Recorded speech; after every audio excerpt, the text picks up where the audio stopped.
అజారుద్దీన్ తెలంగాణ మంత్రివర్గంలోకి రాబోతున్నారు. ప్రస్తుత మంత్రివర్గంలో సీఎం రేవంత్ రెడ్డితో సహా 15 మంది సభ్యులు ఉన్నారు.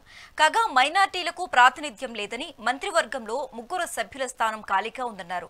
ఒకవేళ ఆయన మంత్రివర్గంలో చేరితే మాజీ క్రికెటర్ రేవంత్ రెడ్డి మంత్రివర్గంలో మైనార్టీ వర్గం నుంచి మొదటి మంత్రి అయ్యే అవకాశం ఉంది. అయితే అజారుద్దీన్ ను మంత్రివర్గంలోకి తీసుకోకుండా కుట్రలు చేస్తున్నారని భట్టి ఆరోపిస్తున్నారు. బీజేపీ కుట్రలు చేస్తుందని మండిపడ్డారు. ఇక ఇదే అంశానికి సంబంధించిన మరింత సమాచారం మా ప్రతినిధి రహీం అందిస్తారు. జూబిలీస్ ఉప ఎన్నిక అనేది రోజుకొక రకంగా రసవత్తరంగా మారుతుంది. గెలుపోటములు రోజుకొక రకంగా అటువైపు ఇటువైపు అనేటువంటి క్రమంలో ఈ జూబిలీస్ ఉప ఎన్నిక తెలంగాణ రాష్ట్ర రాజకీయాలు మొత్తం కూడా అంటే ఇటుపక్క అన్ని పార్టీలన్నీ కూడా వాళ్ళ యొక్క మొత్తం ఉద్దేశం అంతా కూడా ఎలాగైనా సరే జూబిలీస్ ఉప ఎన్నికల్లో గెలవాలి అనేటువంటి తరుణంలో ఒక్కసారిగా రాష్ట్ర రాజకీయాలు జూబిలీస్ ఉప ఎన్నిక నుంచి మహమ్మద్ అజారుద్దీన్ వైపు రాజకీయాలు మారినాయని చెప్పుకోవాలి ఇటు తెలంగాణ వ్యాప్తంగా.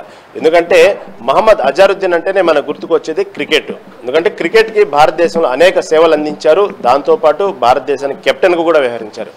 ఇప్పుడు అజారుద్దీన్ ఎందుకు తెర ముందుకు వచ్చారు?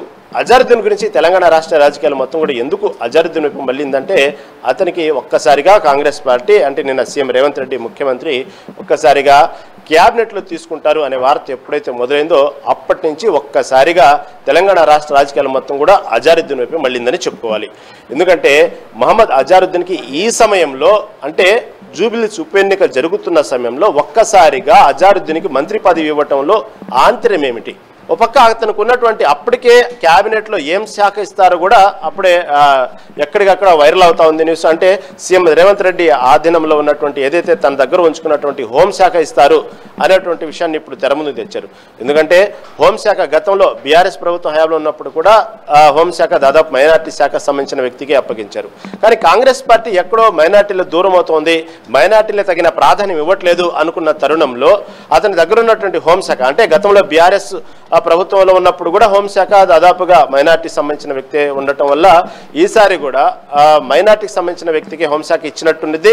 అదేవిధంగా కాంగ్రెస్ పార్టీకి మైనార్టీలు దూరం అవుతున్నారు, మైనార్టీల పట్ల కాంగ్రెస్ అంతగా ప్రేమ చూపించట్లేదు, గతంలో బీఆర్ఎస్ పార్టీ ఉన్నప్పుడే మైనార్టీల పట్ల ప్రేమగా ఉన్నారు, వాళ్ళకి కావాల్సిన శాఖలు ఇచ్చారు, మైనార్టీలు తగిన ప్రాధాన్యం ఇచ్చారు అనుకున్న తరుణంలో కాంగ్రెస్ పార్టీ మేము కూడా మైనార్టీస్కి దగ్గరయ్యాము, మేము కూడా తగిన ప్రాధాన్యం ఇచ్చాము నిరూపించుకోవడానికి ఇది చక్కటి అవకాశము, ప్లస్ అదిగా క్యాబినెట్లో కూడా ఒక మైనార్టీ వ్యక్తిని తీసుకున్నట్టయిద్ది అనుకున్న తరుణంలో అసలు ప్రధానంగా ఇప్పుడు అజారుద్దీన్కి ఈ సమయంలో మంత్రి పదవి ప్రకటించడానికి గల కారణం ఏంటి? ఇప్పటికే రేపు దాదాపుగా రాజ్భవన్లో అజారుద్దీన్ మంత్రి ప్రమాణ స్వీకారం చేస్తున్నారు అనే వార్త నేపథ్యంలో ఇటు మీడియాకు కూడా పాసులు వెళ్ళి అదేవిధంగా మంత్రులందరికీ కూడా రేపు ఆహ్వానం సంబంధించిన ఆహ్వాన పత్రికలు కూడా వెళ్ళి రేపు మధ్యాహ్నం దాదాపు 12:30 ఆ సమయంలో అటు ఇటుగా రాజ్భవన్లో అజారుద్దీన్ ప్రమాణ స్వీకారం చేయబోతున్నారని వార్త తరుణంలో ఒక్కసారి ఇప్పుడు వచ్చినటువంటి ఏదైతే సమస్య ఏంటంటే బీజేపీ పార్టీ ఎన్నికల కమిషన్ ని వేధించుకోవటం. ఈ సమయంలో ఎన్నికల కోడ్ని ఉల్లంఘించారు సీఎం రేవంత్ రెడ్డి. ఓ పక్క జూబిలీస్ ఉప ఎన్నికలు జరుగుతున్న తరుణంలో కేవలం ఒక సామాజిక వర్గాన్ని మాత్రం ఆకర్షించడం కోసమే ఇప్పటికిప్పుడు హడావుడిగా అజారుద్దీన్ మంత్రిత్వ శాఖ అనేది మంత్రిత్వ క్యాబినెట్లో తీసుకోవటం అనేది ప్రకటించడం వెనుక ఆంతర్యం ఇది. కాబట్టి ఇది ఎన్నికల కోడ్ను ఉల్లంఘించినట్టయిద్ది. కాబట్టి కేవలం ఒక సామాజిక వర్గం ఓట్లను ఆకర్షించడానికి ఈ విధంగా ప్రయత్నాలు చేస్తా ఉన్నారు. దానికి తోడు అసలు అజారుద్దీన్ ప్రకటించడం వెనుక ఇంకొక ప్రధానమైన కారణం బీజేపీ చెప్తుంది.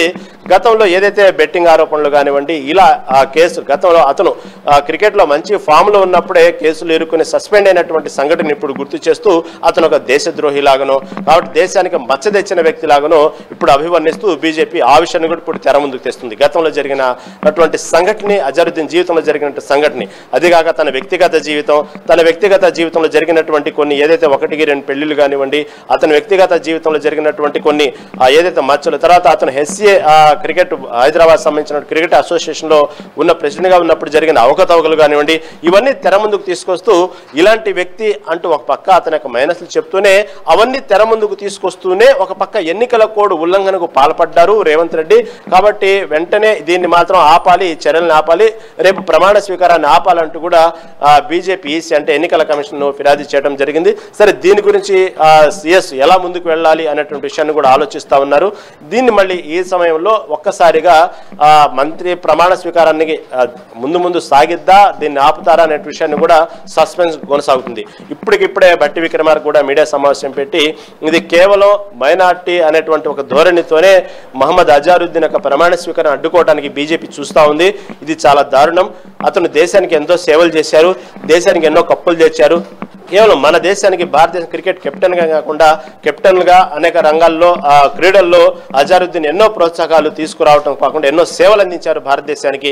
అలాంటి అజారుద్దీన్ని ఆపడానికి కేవలం ఒక మైనార్టీ అన్నటువంటి కారణం చూపుతూనే వీళ్ళు ఆ విధంగా విషయాన్ని కక్కుతున్నారు.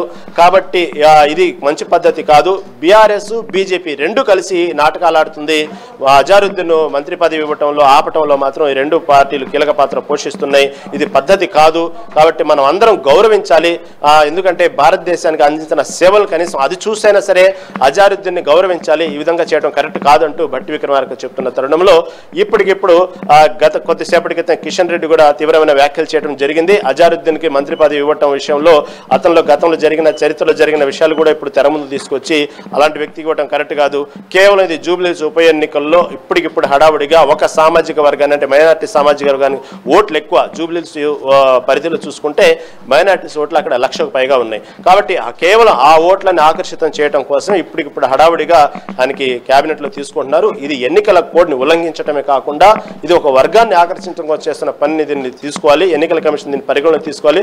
వెంటనే ప్రమాణ స్వీకారాన్ని ఆపాలి. అతను మంత్రిగా పదవి బాధ్యతనికి అర్హుడు కాదు అంటూనే ఒక పక్క క్యారెక్టర్, ఒక పక్క ఎన్నికల కోడ్ ఉల్లంఘించారంటూ ఇటు బీజేపీ ఇప్పుడు ఎన్నికల కమిషన్ నివేదించడం జరిగింది.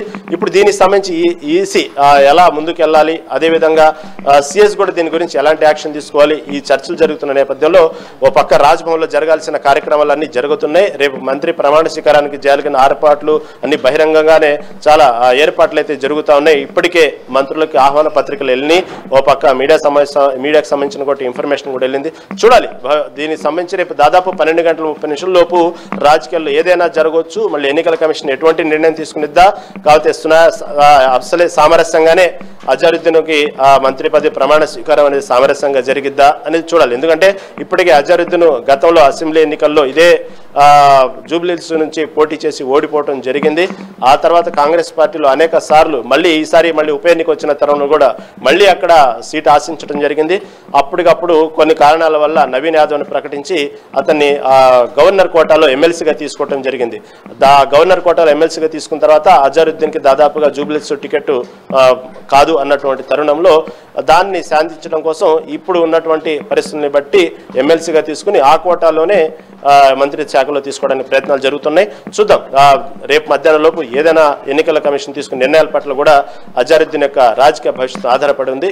ఇవన్నీ కూడా సమరసంగా జరుగుతాయా లేకపోతే ఎన్నికల కోడ్ ఉల్లంఘనకి ఎందుకు వచ్చింది అనేది మనకు దాదాపుగా రేపు మధ్యాహ్నం లోపు తెలిసేటువంటి అవకాశం ఉంది.